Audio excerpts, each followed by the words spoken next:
My name is Albert Wagura Taiti. I'm the County Executive Committee member for Health in Laikipia County, or Waziri for Health in Laikipia. And we are here this morning to clarify and also confirm on the issue of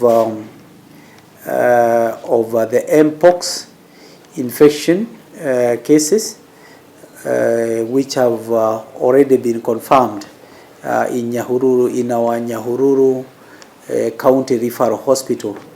And I know there has been some unconfirmed information in the public, and we now want to really confirm it so that we can be able to allay fears and let the public know exactly what is happening. And of course, Mpox cases have been confirmed in other counties previously, but this case it is now with us.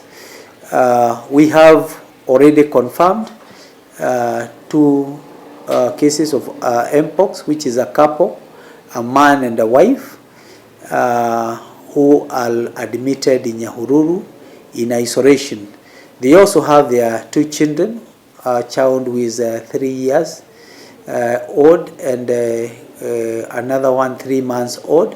The children are not sick. They are not ailing, but the parents, that is the father and the mother, the samples collected have confirmed they are the ones who are suffering.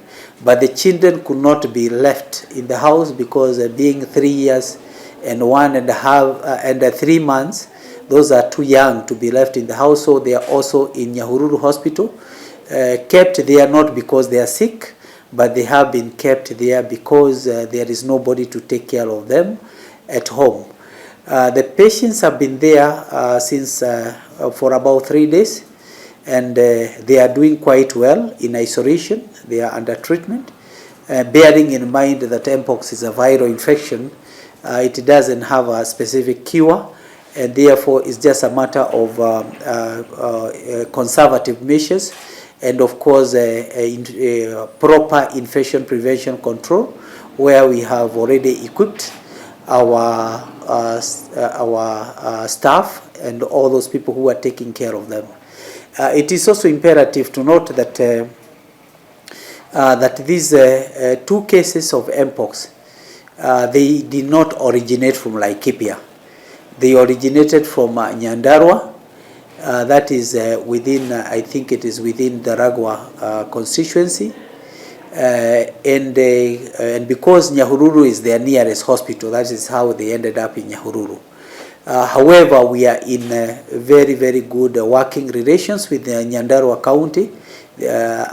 We have been in close contact with the teams that are involved, starting with the CECM, my counterpart in Nyandarua, and also their surveillance team, disease surveillance team.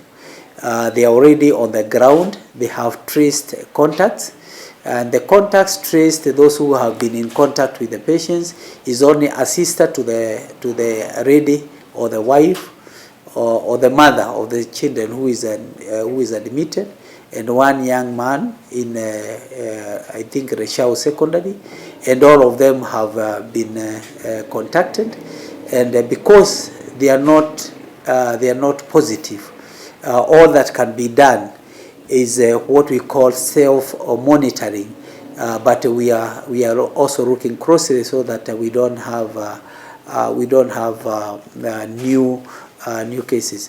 It is also good to note, and this one is good for the public, that Mpox cannot be transmitted airborne. It cannot be transmitted through the air, but it can only be transmitted through close contact, body contact, and therefore that is how these people. That is how these others were not able to get, and we are also allaying fears from the people that maybe it may spread through the air. That is not true. The patient who is admitted, the index case, that is the man, and the father of the household, had traveled about 3 weeks ago, had traveled to Mombasa. We are not very sure whether that is where he got it from, but that is the only history we have of travel to Mombasa. And when he came back after that, that is the time he presented with some signs and symptoms. Those are rashes and those other symptoms, and that is how through these samples it was discovered that is Mpox. And therefore we are working very, very closely with the Nyandarua County, the surveillance team, the health management team, and we are really containing. And it is also good that to alert you that by Thursday and Friday last week, the whole of all the health workers in Laikipia, the whole fraternity of health workers in Laikipia, they were taken through a refresher course on disease surveillance. It was not because this case had been discovered. It was our routine refresher course trainings, and therefore by design it coincided with what is happening. So our teams are very, very, very well prepared, and we are up to these cases, and we can assure the public that all is well and well contained. There is no cause of alarm, and we shall continue informing them of the progress. Our patients are doing very well, and therefore they should not get worried. We have not traced any other person with the Mpox, and we have really followed all the contacts. Thank you so much.